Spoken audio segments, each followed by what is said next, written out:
ओम श्री परमात्मने नमः। ओम श्री गुरुभ्यो नमः। ओम श्री ऋषिभ्यो नमः। सर्वेभ्यो नमः। देववाणी संस्कृतं यूट्यूब चलदृश्यं प्रति भवतां भवतीनां च हार्दं स्वागतम्। मित्रों, सरल संस्कृत शिक्षा प्रारंभिक रचनानुवाद कौमुदी को पढ़ रहे हैं और अब ये समाप्ति की तरफ हमारा कोर्स जा रहा है। 2030 तक 1 करोड़ लोगों को ऑनलाइन माध्यम से निःशुल्क शुद्ध संस्कृत संभाषण एवं लेखन सिखाना हमारे इस देववाणी संस्कृतम ऑनलाइन संस्थान का उद्देश्य है। इस उद्देश्य के लिए कार्य कर रहे हैं। संस्कृत भाषा आपके घर तक पहुंचे, आपकी जो नई पीढ़ियां हैं, आपकी जो नई जनरेशन है, वो इस संस्कृत भाषा से भी जुड़े। इसलिए निःशुल्क रूप से सबको संस्कृत भाषा उपलब्ध प्राप्त कराई जा रही है। ठीक है, पढ़ना आपका कर्तव्य है, आप पढ़ें। आप नहीं पढ़ेंगे तो कौन पढ़ेगा? आपके बालक नहीं पढ़ेंगे तो कौन पढ़ेगा? ठीक है, ये व्हाट्सएप नंबर दिए हैं। इस सीरीज की प्लेलिस्ट बना दी है, शून्य स्तर से सिखाने वाली सीरीज है। आज हमारी इसकी कक्षा संख्या, ध्यान रखेंगे, कक्षा संख्या है 45। 44 हमारे अब कक्षाएं हो गई हैं, आज 45वीं कक्षा है। ठीक है, प्लेलिस्ट आपको नहीं मिलती है तो आप हमसे यहाँ पर संपर्क कर लीजिएगा और निःशुल्क आप हमसे इस सीरीज का जो प्लेलिस्ट का लिंक है वो व्हाट्सएप पर प्राप्त कर लीजिएगा। ठीक है, और मित्रों, ये निःशुल्क अभियान चल रहा है, इसलिए आप सभी का भी परम कर्तव्य बनता है कि आप संस्कृत भाषा के प्रचार प्रसार के लिए जो ये अभियान चलाया जा रहा है लंबे समय से, उसमें आप मासिक सदस्य बने, आर्थिक सहयोग हमें प्रदान करें, क्योंकि हमें प्रचार प्रसार के लिए धन की परम आवश्यकता है। बिना धन के ये कार्य नहीं हो सकता। तो धन के अभाव में इस कार्य में कोई रुकावट नहीं आनी चाहिए। ठीक है, तो धन आपका देना कार्य है, विद्या का देना हमारा कार्य। ठीक है, दोनों मिलकर के कार्य करेंगे तो ये कार्य आगे बढ़ेगा और संस्कृत भाषा का व्यापक प्रचार प्रसार होगा और हमारा और आपका दोनों का योगदान बराबर रहेगा। ठीक है, और विद्या का दान और विद्या के लिए दिया गया दान सबसे श्रेष्ठ कोटि में आता है। ठीक है, मैं विद्या का दान कर रहा हूं और आप विद्या के प्रचार प्रसार के लिए दान कीजिएगा तो आपका दान और मेरा दान सम श्रेणी में आ जाएंगे।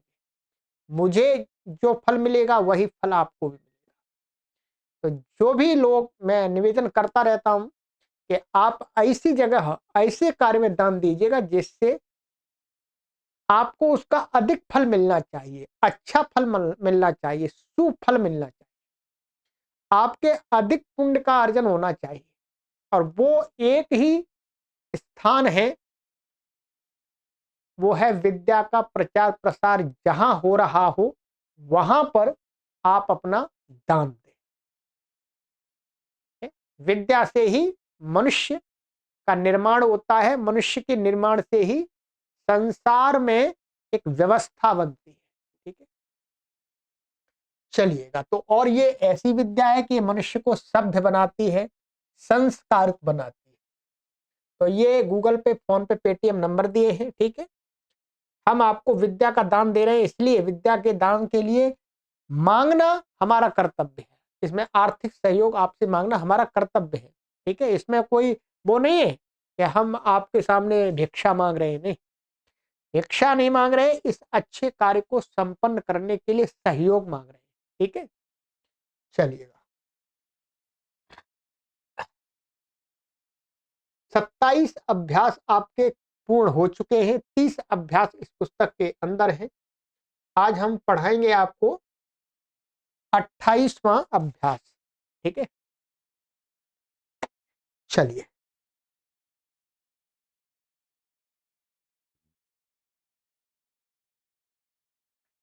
शब्दकोश है इसके अंदर 540 शब्द पढ़ा दिए इन्होंने, तो 20 और पढ़ाएंगे, 560 शब्द हो जाएंगे। ठीक है, चलिएगा। शब्दकोश में आपको पढ़ा देता हूं, पहले बता देता हूं। बहुत व्यावहारिक शब्द है इसके अंदर जो अधिक प्रयोग में आते हैं। क, अग्रजा, बड़ा भाई, एल्डर ब्रदर को क्या बोलते हैं? अग्रजा। अनुजा, छोटा भाई। पितृभ्य, चाचा। मातुला, मामा। पितामह, दादा। ठीक। मातामह, नाना। पौत्रा, पोता। श्वशुर, श्वशुर माने ससुर। श्वश्रु, सास। भगिनी, बहन। ठीक है, और इसमें एक शब्द नहीं दिया, भाई। जैसे भगिनी को बहन, बहन को, और भाई भाई को बोलते हैं भ्राता। क्या बोलते हैं? भ्राता। भ्राता का अर्थ होता है भाई। वो छोटा भी हो सकता है, वो बड़ा भी हो सकता है। यहाँ पर तो अग्रजा का अर्थ बड़ा भाई होता है, अनुजा का अर्थ छोटा भाई होता है, और भ्राता शब्द का अर्थ है भाई, चाहे वो छोटा हो, चाहे बड़ा हो, चाहे बीच का हो। ठीक है, फिर बहन। अब इसमें इन्होंने ये शब्द दिए हैं आगे। जैसे बड़ी बहन को कहना हो, बड़ी छोटी बहन को कहना हो, चाची को कहना हो, है मामी को कहना हो, दादी को कहना हो, नानी को कहना हो, पोती को कहना हो, तो उसके लिए क्या शब्द है? तो आगे ये शब्द यहाँ पर बताएंगे। तो इसके साथ में मैं अभी आपको यहाँ बता देता हूँ। ठीक है, क्योंकि इसी से रिलेटेड है ये, तो यहाँ पर ही आप देखेंगे, बाद में नहीं पढ़ने की आवश्यकता नहीं। जैसे अग्रज आदि के स्त्रीलिंग बोधक शब्द ये है। जैसे अग्रजा, बड़ी बहन, यदि बड़ी बहन है तो उसको अग्रजा बोलेंगे। छोटी बहन को अनुजा। चाची को पितृव्या। मामी को मातुलानी। ठीक है, पितामही को दादी, दादी को पितामही बोलते हैं। नानी को मातामही, और पोती को पौत्री। ठीक है, ये क्या है? संबंधवाची शब्द है, माने रिलेटिव, रिलेशन को बताने वाले। और भी अनेक शब्द हैं, परंतु ये प्रारंभिक कोर्स है तो इसमें सामान्य शब्द बहुत है। ठीक है, माता पिता ये तो आ ही गया आपको। ठीक है, माता पिता ये भी है। पुत्र पुत्री ये तो पता ही है आपको। चलिएगा, तो ये हो गया। अब है इसमें, ये याद कर लीजिएगा। ठीक है, ख, धातु। क्री माने खरीदना। खरीदना अर्थ में क्री धातु का प्रयोग करते हैं। एक तो ये वाली क्री अलग है, ये क्री। ठीक है, ग्रह, ग्रहण करना, लेना, स्वीकार करना। ज्या, जानना। शुभ, शोभित होना, है? शोभित होना, अच्छा लगना। ये 3 धातुएं हैं। 3, 1 2 3 4, 4 धातुएं हैं। यहाँ पर गलत लिखा हुआ है, 1 2 3 4 है, तो 4 लिखनी चाहिए, 3 गलत लग गई है। ठीक है, घ, अव्यय। कति नहीं, अव्यय नहीं है। घ का अर्थ होता है विशेषण शब्द। कति, कति माने कितने। श्वेत, सफेद। हरित, हरा। रक्त, लाल। कृष्ण, काला। पीता, पीला। नीला, नीला। ठीक है, तो ये विशेषण शब्द है। यदि ये स्त्रीलिंग होंगे तो इसमें क्या कर देंगे, यहां से यहां तक के शब्द हैं ये। श्वेता, रमा के समान।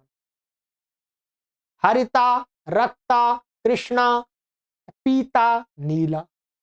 यदि नपुंसकलिंग के विशेषण बनेंगे ये, ठीक है, तो क्या करेंगे? तो गृहम के साथ श्वेतम, हरितम, रक्तम, कृष्णम, पीतम, नीलम, इस प्रकार से बन जाएगा। ठीक है, चलिए ये हो गया, तो ये याद कर लीजिएगा और अधिक से अधिक अनुवाद बनाइएगा। और मैं पहले भी कहा है आपको कि जो चैनल का कम्युनिटी कॉलम है, आप प्रतिदिन कम्युनिटी कॉलम को देखिए, प्रतिदिन कम्युनिटी कॉलम को अवश्य देखिए। वहां पर हम लिखित सामग्री आपके अभ्यास के लिए प्रतिदिन पोस्ट करते हैं, लिखित सामग्री। ठीक है,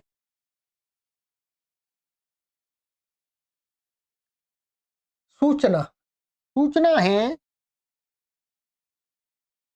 अग्रज से स्वसुर तक राम के समान रूप चलेंगे। ठीक है, और खा, क्री और जा के रूप चलेंगे क्री के तुल्य। ठीक है, क्री और ग्राह और ज्या, ये तीन धातुएं हैं, इनके रूप चलेंगे क्री के समान। अब क्री के रूप तो आपको ये याद कराएंगे, अभी कराए नहीं है, अभ्यास करना पड़ेगा आपको। ठीक है, ये भू से अलग होते थोड़े।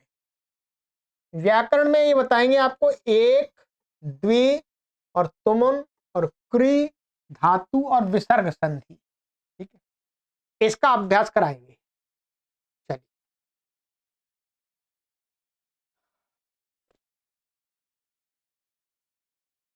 नंबर एक, एक और द्वि शब्द के तीनों लिंगों के रूप स्मरण करो। अब एक शब्द और द्वि शब्द के तीनों लिंगों में देखो, शब्द रूप संख्या 42 और 43 पीछे आपकी पुस्तक में है, मैं दिखा देता हूं। ये कार्य आपको करना पड़ेगा।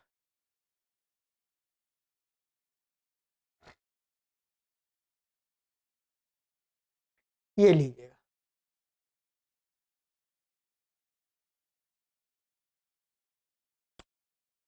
ये है एक शब्द।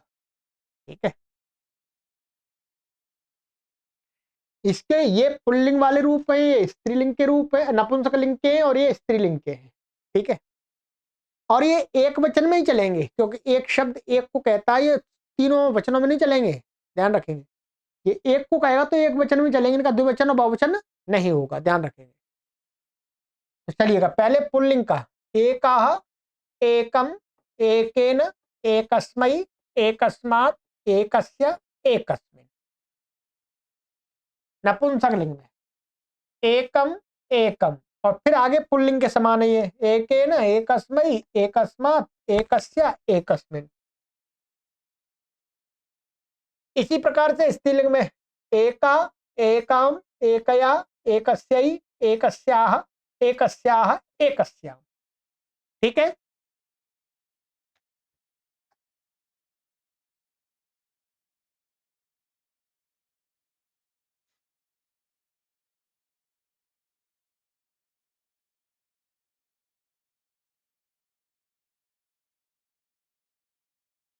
चलिएगा, ये हो गया। अब द्विशब्द का है, द्विशब्द का भी पीछे है 43 नंबर, आइएगा इसका अभ्यास करा देता हूँ। ये लीजिए,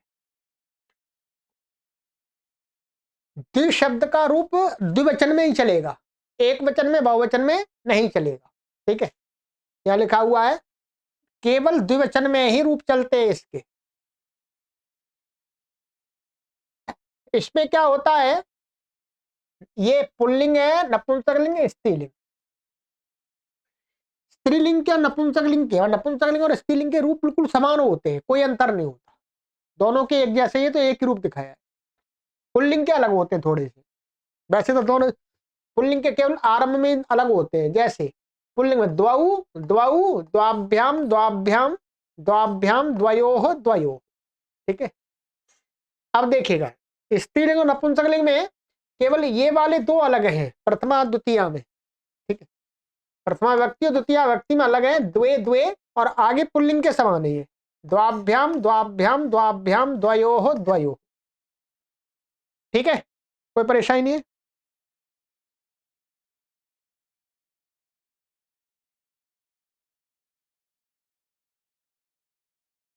तो इनका अभ्यास करना है। अब इसके बाद है आपका, ये हो गया। अब है क्री, ग्रह और ज्या धातु के लट, लोट और लंग के रूप स्मरण करने के लिए ये गृह कार्य दे रहे हैं। ठीक है, मैं आपको उच्चारण करा देता हूं।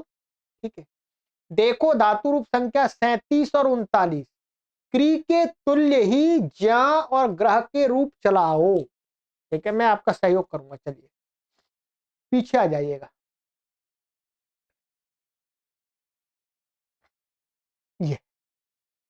ये है 37 नंबर।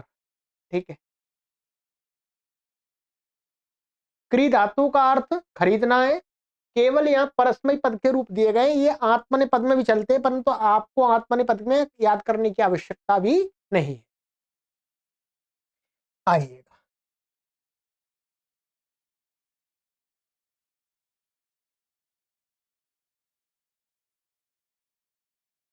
क्रियादिगण लट। ठीक है, क्रीणाति, क्रीणीतः, क्रीणन्ति, क्रीणासि, क्रीणीथः, क्रीणीथ, क्रीणामि, क्रीणीवः, क्रीणीम। ठीक है, खरीदता है, वे दो खरीदते हैं, वे सब खरीदते हैं, तुम खरीदते हो, तुम दोनों खरीदते हो, तुम सब खरीदते हो, मैं खरीदता हूं, हम दोनों खरीदते हैं, हम सब खरीदते हैं। सामान्य अर्थ आएगा वर्तमान काल में। लोट, क्रीणातु, क्रीणीताम, क्रीणन्तु, क्रीणीहि, क्रीणीतम, क्रीणीत, क्रीणानि, क्रीण्याव, क्रीणाम। ठीक है, तो लोट का अर्थ होता है आदेश, आज्ञा। फिर है लंग,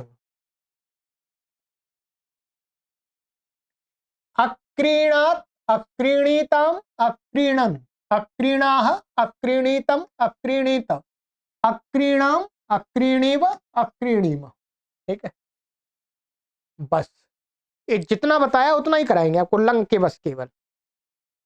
अब है इसके बाद में आपका बताया इन्होंने ज्या धातु का। आइए ज्या का भी करवा देता हूं। यदि आपको पांचों का करना हो तो पूरा देख लीजिएगा। अभी इन्होंने 3 का बताया, 3 का करेंगे। ठीक, ज्या धातु जानना। सूचना यह है कि लट, लोट और लंग और बिदलिंग में ज्या को क्या हो जाता है, जा, जा बोलते हैं। ज्या को हटा करके जा कर देते हैं। क्री के तुल्य ही रूप चलेंगे इसके। ठीक है,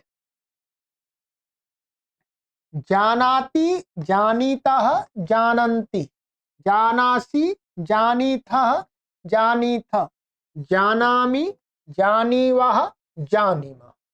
ठीक है, चलिएगा।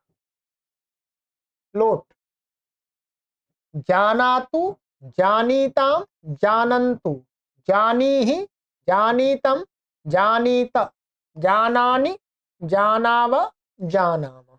ठीक है, लंग, अजानात, अजानीताम, अजानन, अजानाह, अजानीतम, अजानीत, अजानाम, अजानीव, अजानीम। ठीक है, 3 का हो गया। अब इधर आ जाइएगा ग्रह धातु का। ग्रह लेना, लट, लोट, लंग और बिदलिंग में ग्रह को गृह, गृह री हो जाता है, र को री, गृह, गृह। ठीक है, आइएगा।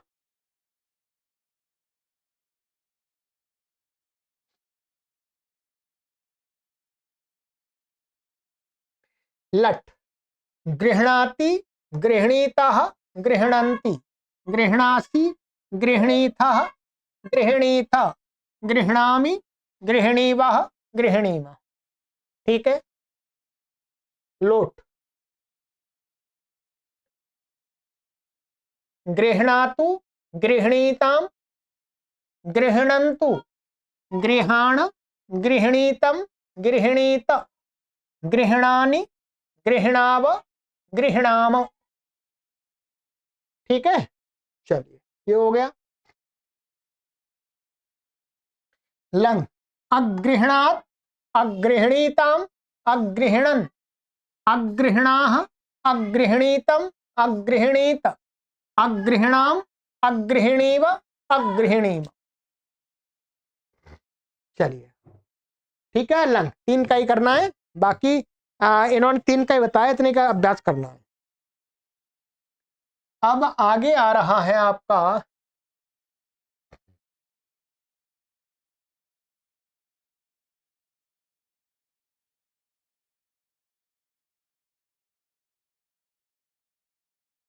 आगे ये दे रहे हैं नंबर 3, कति के रूप बहुवचन में ही चलते हैं, ध्यान रखेंगे। ये जो कति शब्द है कितने का एक वचन द्विवचन में नहीं चलते, बहुवचन में। प्रथमा आदि के रूप क्रमशः ये होते हैं, या दे दिए इन्होंने, जैसे प्रथमा व्यक्ति कति, द्वितीय व्यक्ति कति समान होता है, तृतीय में कति भी, चतुर्थी में कतिभ्य, पंचमी में कतिभ्य, षष्ठी में कति नाम, सप्तमी में कतिषु। ठीक है, ये ध्यान रखेंगे, इसका प्रयोग होता है। ये मैंने आपको पढ़ा दिया। ठीक है, आइए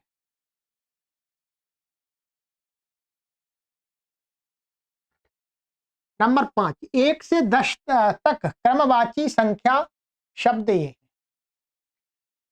एक तो संख्यावाची होते हैं, क्रमबोधक होते हैं। क्रमबोधक जो शब्द होते हैं वो क्रमवार बताते हैं किसी वस्तु को, है? जैसे एक है परंतु उसका स्थान कौन सा है, क्रम क्या आ रहा है, तो उसको कहते हैं प्रथमा, पहला। प्रथमा का अर्थ होगा एक ही होगा, परंतु क्रम बताएगा, ये क्रम ये वाला है जो एक प्रथमा है, पहला है। ऐसे ही द्वितीय, इसका भी अर्थ एक ही होता है, परंतु उस एक की संख्या क्रम में कहां पर है, दूसरे नंबर पर। ध्यान रखें। जैसे दो कहते हैं तो दो का अर्थ दो होता है, पर द्वितीय का अर्थ दो नहीं होगा, उसका होगा संख्या एक ही होगी परंतु उसका क्रम होगा दूसरा। ऐसे ही तृतीय, तीसरा, चतुर्थ, पंचम, षष्ठ, सप्तम, अष्टम, नवम, दशम। जितना बताया उतने का अभ्यास करेंगे। इसी प्रकार से क्रमबोधक संख्या, जितनी संख्यावाची शब्द होते हैं सबके लिए क्रमबोधक होता है, वो अभी आपको जानने की आवश्यकता नहीं। तो इसको ठीक है, चलिए ये हो गया।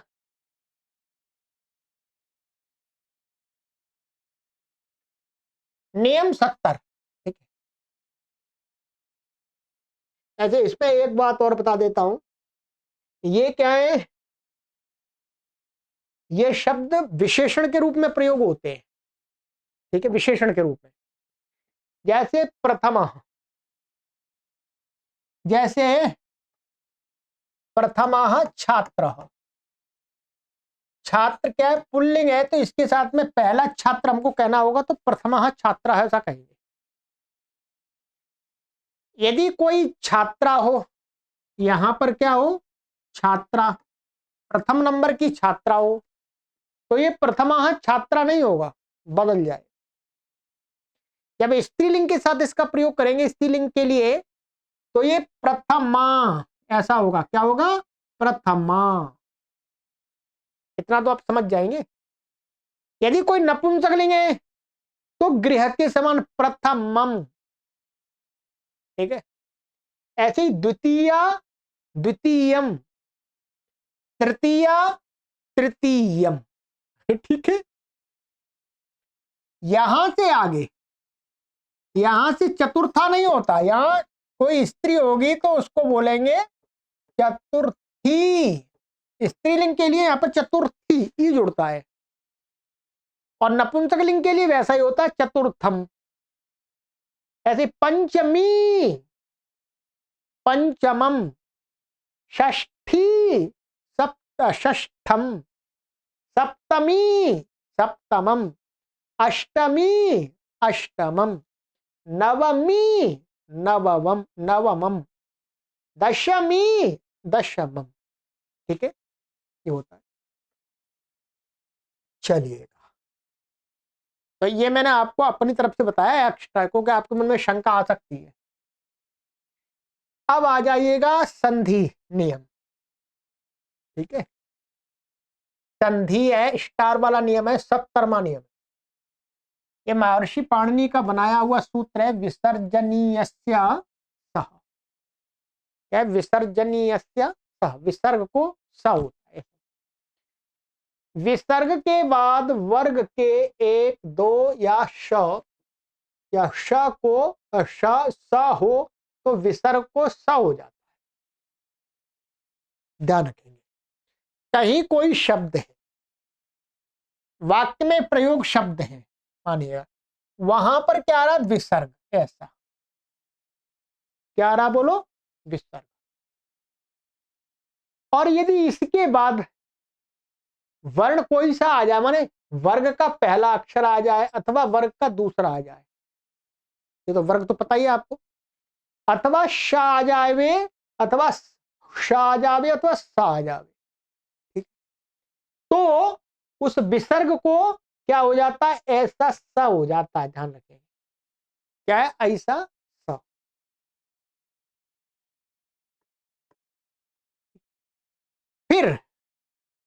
फिर कोई संधि तो दूसरी प्राप्त होगी तो वो भी लग जाती है।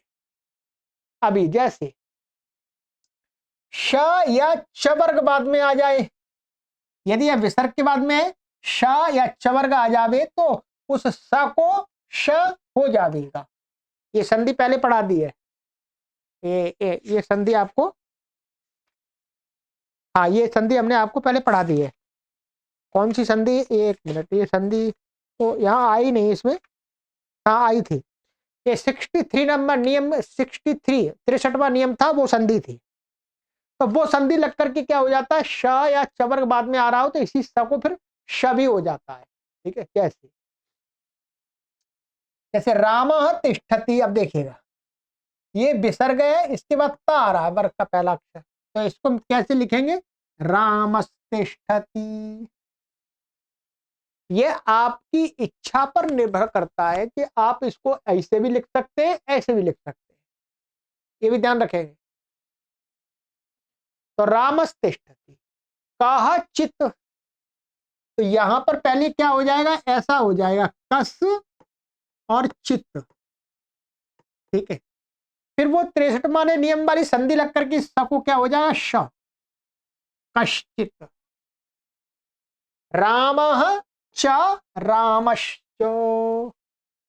ठीक, तो ये संधि, अभी तो 3 उदाहरण दिखाए इन्होंने, इसी प्रकार से और भी अनेक उदाहरण आपको पढ़ते समय मिलेंगे, तब आपको ध्यान रखना। ठीक है, अभी तो मोटा मोटा अभ्यास कर लीजिएगा। जो मैंने 4 साल पहले जो कोर्स बनाया था उसमें तो और भी मैंने अधिक अभ्यास करा दिया, चाहे तो आप वहां पर भी देख सकते हैं। एक संधि का अलग से कोर्स बना हुआ, वहां पर भी देख सकते हैं। ठीक है, बाकी आप स्वयं इसका अभ्यास कर सकते हैं। अब आ जाइएगा एक नियम 71वां।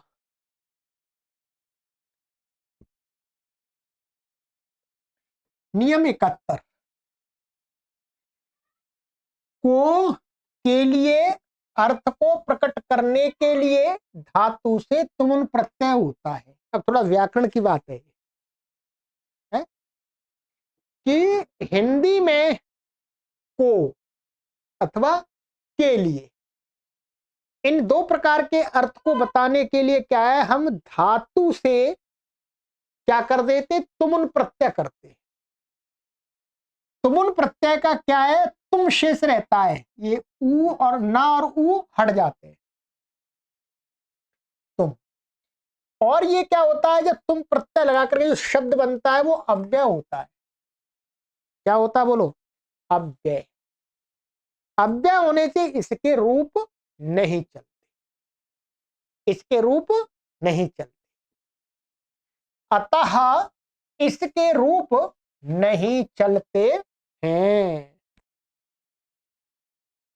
धातु को गुण होता है, जब तुम प्रत्यय करते हैं तो धातु होती है, उसको गुण होता है, उसमें गुण आपको बताया था कि ई को ए हो जाता है, ऊ को ओ हो जाता है, और री को अर हो जाता है, अर ली को अल हो जाता है। ये आपको गुण बताया है पहले। तो जैसे गुण का अर्थ वही है जो बताए थे, क्री है, तुमन आ गया, तो यहां री को क्या हो गया, अर हो गया, तो क्या बन गया, कर तुम। अब इसके रूप नहीं चलेंगे, ऐसा कर तुम, करने को अथवा करने के लिए दोनों अर्थ आ जाएंगे, ठीक है। पठ धातु से पठितुम, पढ़ने को अथवा पढ़ने के लिए। लेखितुम, लिखने को अथवा लिखने के लिए। स्नातुम, नहाने को अथवा नहाने के लिए की बात। अब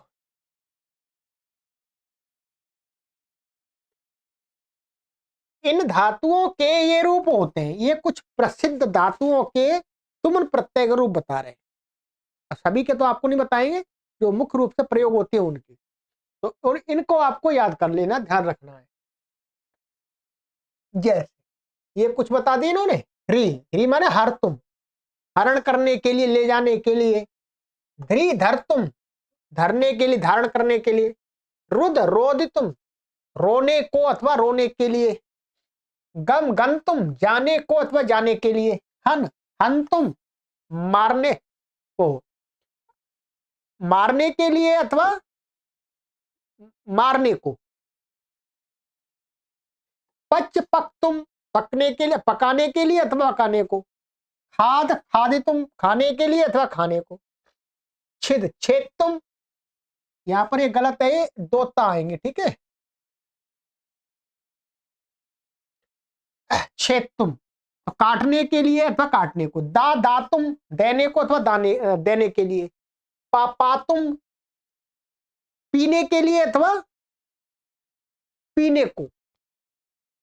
नी ने तुम, ले जाने को अथवा ले जाने के लिए। दृष्टुम, देखने के लिए अथवा देखने को। वोढुम, ढोने को अथवा ढोने के लिए। सोढुम, सहने को अथवा सहने के लिए। प्रच्छ प्रष्टुम, पूछने को अथवा पूछने के लिए, ठीक है। तो ये शब्द ये आपके तुम प्रत्यय का होगा, इसका बहुत प्रयोग होता है संस्कृत में, ध्यान रखेंगे। इसका प्रयोग करना सरल भी है। अब आइएगा, ये देंगे गृह कार्य, इसमें इनका अभ्यास भी करा देंगे आपको, ठीक है। चलिएगा, ये गृह कार्य मैं दे रहा हूं आपको, इसका मिलान आपको वही करना होगा। पहले उदाहरण वाक्यों को समझा देते हैं, ठीक है। चलिए,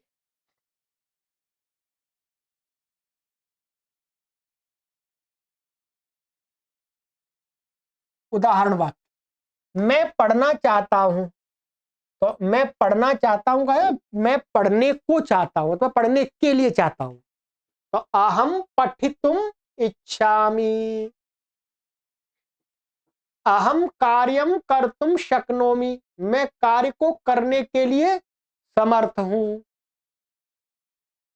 सह पुस्तकम पठितुम, गृहम गंतुम, भोजनम खादितुम, धनम दातुम, भारम नेतुम, शिष्यम द्रष्टुम, प्रश्नम प्रष्टुम, दुखम शोढुम, जलम पातुम, भारम बोढुम च इच्छति, ठीक है। अब क्या होगा, वह पुस्तक को पढ़ने के लिए, घर को जाने के लिए, भोजन को खाने के लिए, धन को देने के लिए, भार को ले जाने के लिए, शिष्य को देखने के लिए, प्रश्न को पूछने के लिए, दुख को सहन करने के लिए, जल को पीने के लिए, और भार को ढोने के लिए चाहता है, ठीक है। 4, एकः बालकः, एका बालिका, एकम पुस्तकम छात्र सन्ति। देखिए, ये पुल्लिंग का दिखा दिया, एकः बालकः, ये स्त्रीलिंग का एका बालिका, ये नपुंसकलिंग का एकम पुस्तकम। क्या अत्र सन्ति माने यहाँ पर हैं। एकस्मै बालकाय, एकस्यै बालिकायै च फलम देहि, एक बालक के लिए और एक बालिका के लिए फल को दो। देखिए, यहाँ पुल्लिंग है, ये पुल्लिंग आ गया, ये स्त्रीलिंग है इसलिए स्त्रीलिंग आ गया, ये दिखाना चाहते, ठीक है। एकस्मिन् वने एकः सिंहः वसति स्म। ठीक है, वन का है, वन वन में सप्तमी है, इसमें सप्तमी आ गई। वन नपुंसक लिंग है, ये भी नपुंसक लिंग है। वन एक वचन है, ये भी एक वचन।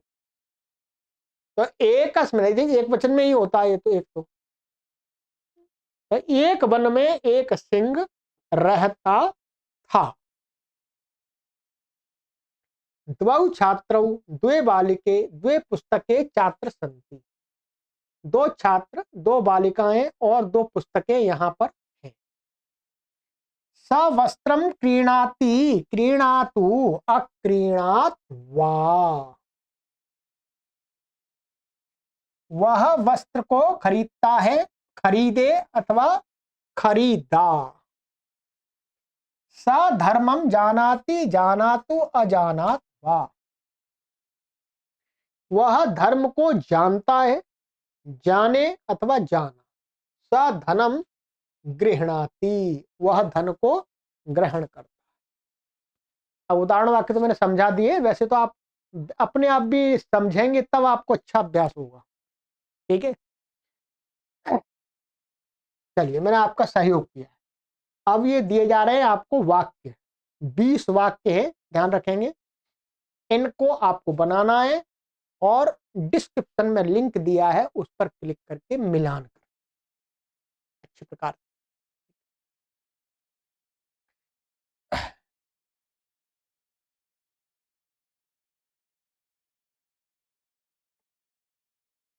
अशुद्ध वाक्य, शुद्ध वाक्य।